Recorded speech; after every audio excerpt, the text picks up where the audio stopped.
C'est parfait. Bonjour Véronique, merci d'être avec moi aujourd'hui pour cette nouvelle interview de thérapeute. Bonjour, merci. Ravie d'être avec vous aujourd'hui pour cette première interview de 2021 et échanger un peu avec vous sur votre parcours de thérapeute. Est-ce que dans un premier temps, je peux vous laisser vous présenter? Avec plaisir. Je suis Véronique. Je suis sophrologue spécialisée principalement sur toutes les questions de stress, de burn-out, de prévention du burn-out et du sommeil. Et Ok, je suis aujourd'hui à Bordeaux depuis très récemment. Avant, je vivais à Londres et je travaille essentiellement en visio. d'accord.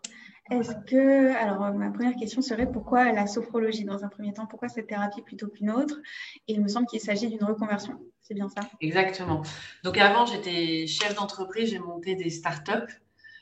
Donc j'avais comme beaucoup les 10 doigts dans la prise et au fil des années, après une petite décennie, j'ai fait un très gros burn-out qui, qui a changé beaucoup de choses, qui a changé énormément mes plans et j'ai fait commencer à faire de la sophrologie pour moi, pour me retaper parce que beaucoup de personnes me l'avaient conseillé et j'ai été très surprise des résultats. Ça a vraiment fonctionné, ça m'a beaucoup aidé, ça m'a ramené un petit peu sur des bonnes voies.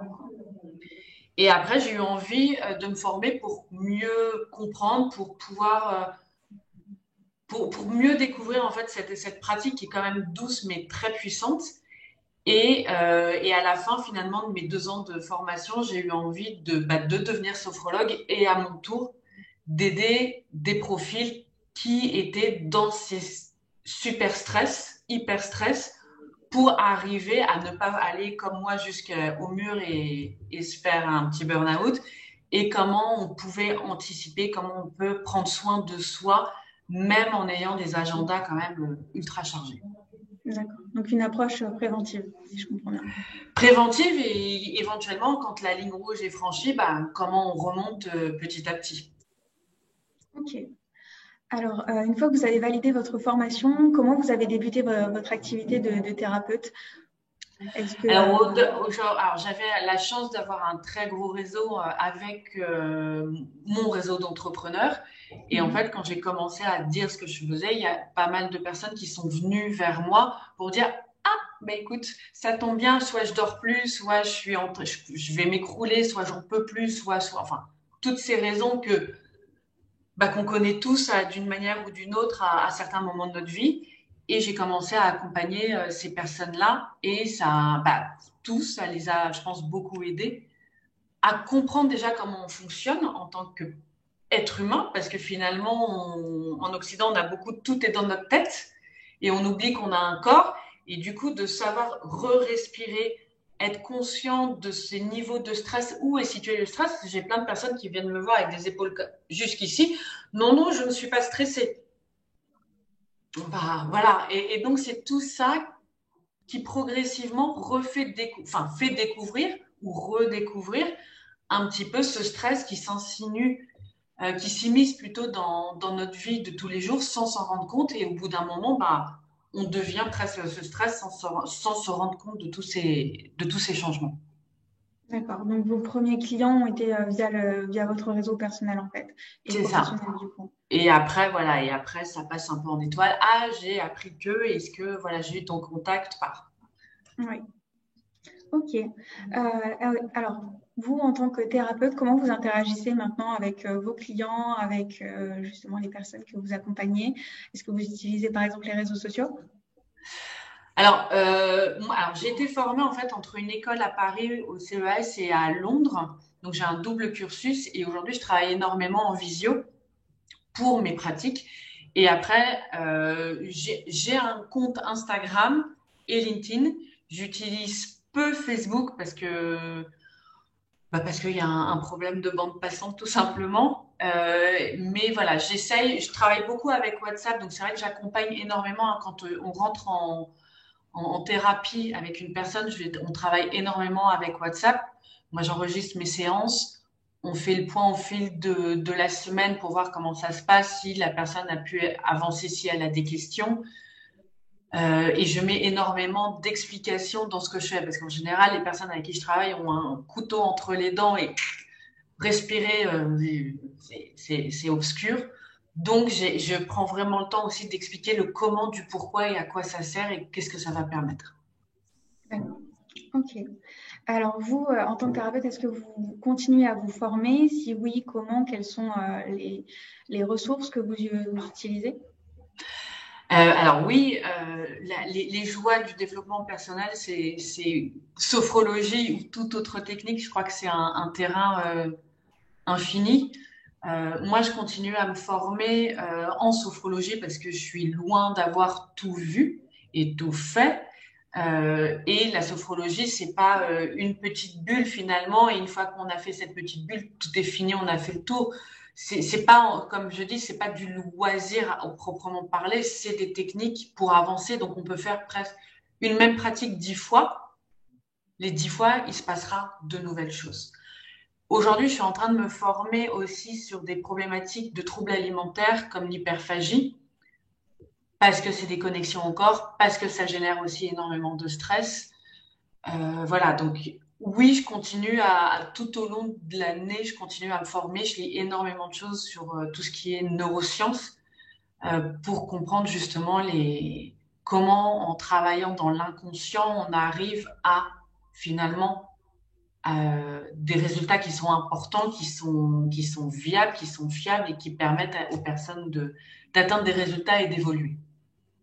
Ok. Donc pour vous, c'est important de continuer toujours à se former, de s'informer sur ces problématiques.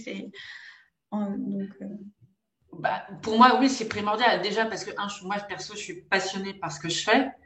Là, j'ai un bouquin où je suis en train de commencer à me renseigner sur tout ce qui est la ménopause. Comme parce que la sophrologie, on peut travailler, les champs d'application de la sophrologie sont presque infinis. Et aujourd'hui, si je prends l'exemple là, parce que j'ai le livre devant moi, la ménopause, euh, finalement, il y a quelques décennies, on vivait pas si vieux. Sauf qu'aujourd'hui, il y a par exemple, les femmes vivent autant avec leurs règles que ménopausées. Et la ménopause n'est pas la fin d'un monde. Et il peut se passer plein de choses. Maintenant, c'est aussi comment on le vit, comment on arrive à en parler sans culpabiliser, sans en avoir honte par une image de la société qui petit à petit est en train de se transformer. Mais voilà, et donc tout ça, arriver à amener un peu de douceur, de bien-être dans les vies, c'est important. Et c'est des terrains qui ont une richesse incroyable. ok, ça Voilà. me Et aujourd'hui, quelles seraient vos trois motivations, bon, trois ou ça peut être plus, ça peut être moins, qui vous guident dans votre métier? Bah, là, je pense que, alors je sais pas si j'en ai plusieurs, celle qui me vient là tout de suite en tête, c'est de pas refaire les mêmes bêtises que j'ai faites, de pas avoir cette stupidité, de pas savoir demander de l'aide. Alors après, moi, dans mon expérience, je ne connaissais pas forcément la sophrologie. J'ai essayé différentes choses parce que je sentais que j'étais en train de m'écrouler et ça, c'était pas les bonnes aides. Donc si aujourd'hui j'arrive à adoucir, faciliter le chemin de vie d'une personne, à mieux comprendre comment cette personne fonctionne et comment on peut surpasser, comment on peut apprendre à gérer et pas à lâcher prise finalement, à lâcher aussi ce hamster des fois qui fonctionne et à pas et à éviter de franchir cette ligne rouge. Alors moi je l'appelle la ligne rouge. D'autres personnes peuvent l'appeler différemment. On a un peu cette sensation que j'avais, mais ce mur, voilà, ce gouffre, euh, bah ça, ce sera déjà bien en fait d'arriver à avoir une personne qui me dit, oh, au bout de quelques séances, ça y est, j'arrive à nouveau à dormir, c'est incroyable, je comprends pas comment ça marche, mais peu importe, je dors et ça me fait du bien et je me sens mieux et du coup parce que quand on va bien, ça éradique tout autour de soi en fait, avec ses enfants, avec son conjoint, dans son travail, dans ses relations personnelles, ça va mieux quand on est mieux. C'est donc voilà, si j'arrive à amener ça, ce sera, enfin, je serai ravie, je serai très contente. Voilà. Ok. Est-ce que vous vous entourez donc d'autres praticiens en médecine complémentaire, donc ça peut être en sophrologie ou d'autres pratiques, pour obtenir des informations parfois, peut-être pour accompagner des clients sur certaines problématiques? Oui, oui, oui. Alors, évidemment, moi, je parle de ce que je connais avec la sophrologie. Maintenant, la sophrologie, comme d'autres techniques, déjà, il y a la personne, parce que là, il y a des personnes avec qui vont aimer la sophro et c'est très bien et on va fonctionner, et d'autres vont pas accrocher, et à ce moment-là, oui, il y a d'autres techniques déjà qui existent. Et même si la personne choisit finalement la sophro, c'est tout un pan. Donc après, en fonction de la personne, en fonction du temps que la personne a aussi, il y a plein de choses qui sont complémentaires. C'est-à-dire qu'à un moment donné, si quelqu'un vient me voir, je n'arrive pas je vais pas bien, ça ne va pas, patati patata. Oui, je peux aider. Mais si je découvre finalement aussi que la personne a une alimentation complètement anarchique, bah, peut-être aussi aller voir telle ou telle personne pour revoir tout un système alimentaire, parce que forcément, la prise alimentaire, elle influe directement aussi sur notre organisme et sur notre niveau d'énergie et sur notre sommeil, etc., etc. Donc oui, évidemment, c'est pas, je pense que travailler sur plusieurs techniques, avec plusieurs médecines, plusieurs thérapies, même la médecine pure finalement, la sophro est énormément utilisée en accompagnement pour des cancers, en cancérologie, pour des choses comme ça. Ah oui, c'est un pilier qui est très bien, mais c'est un pilier parmi d'autres piliers. D'accord. Alors, quels seraient vos objectifs pour l'année à venir, puisqu'on débute 2021, donc pour les mois à venir ou même pour l'année entière, est-ce que vous avez... Oui, Les bonnes en quelque résolutions sorte. objectives, bonnes résolutions qui se finissent le 6 janvier en général, faire plus de sport. Non, ce qui serait bien, ce que j'ai envie, j'ai créé un site sur myburnout.co où mon objectif est déjà d'expliquer, de faire du learning, de déculpabiliser les gens. Non, le burn-out, c'est pas une dépression. C'est pas, voilà, pourquoi on vient en burn-out? Parce qu'à un moment, on est en hyper stress, qu'on produit trop de cortisol et qu'à un moment donné, il y a les surrénales qui décident d'arrêter la production de cortisol, ce qui fait que, boum, on n'arrive plus à se lever et on tombe. Donc, c'est parce qu'on est trop, c'est trop. Comment on peut arriver à baisser ça? Donc, oui, mon objectif, c'est répondre aux questions quand les personnes en ont, accompagner sur de la thérapie quand les personnes le souhaitent. Voilà, c'est partager au moins les connaissances que j'ai. Je m'inscris là sur plein de réseaux de femmes, de choses comme ça, pour pouvoir aussi accompagner, pour pouvoir aider.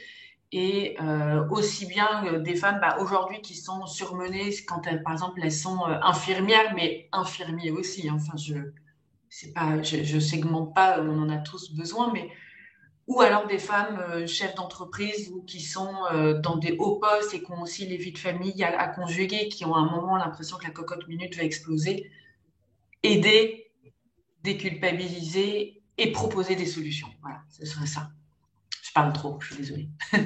On est de très beaux objectifs pour l'année, c'est génial. Ça va. Et du coup, est-ce que vous auriez, donc avec le recul, avec votre expérience, des conseils à apporter à des praticiens qui débutent donc en médecine douce? Alors moi, je suis assez nouvelle hein, quand même. J'ai été diplômée assez récemment, donc j'en suis quand même au début de reste au début de mon activité. Euh, je pense que, enfin, tout ce qui est en médecine douce, c'est quand même. Moi, je suis allée sur la sophro. Maintenant, il y a quand même énormément de médecine douce qui sont quand même d'une richesse et vraiment passionnante. Enfin, conseil, je sais pas, c'est continuer à se former, de le faire avec intégrité, c'est-à-dire moi, je le sais, enfin, à un moment, comment je suis et je sais que j'ai déjà refusé des personnes parce que, par exemple, ça résonnait trop. Et si ça résonne trop, je ne serai pas la meilleure personne pour accompagner et du coup, je réfère à quelqu'un d'autre. Donc voilà, c'est garder ce pourquoi on le fait, Ok. pour les bonnes raisons. Voilà. Ouais, c'est top. Je pense que j'ai eu l'occasion de vous poser toutes les questions que j'avais en tête pour aujourd'hui. Merci à vous. Merci beaucoup pour votre retour sur votre parcours. C'est toujours hyper intéressant d'avoir un thérapeute nous exposer son parcours et ce qui le motive dans son métier. Donc, merci beaucoup. On vous fera Merci parvenir à vous. la vidéo ainsi que l'article très prochainement. Et puis, une nouvelle fois, de très belles choses pour 2021. À vous aussi. Merci beaucoup. Merci. Bonne journée. Au revoir. À vous aussi. Au revoir.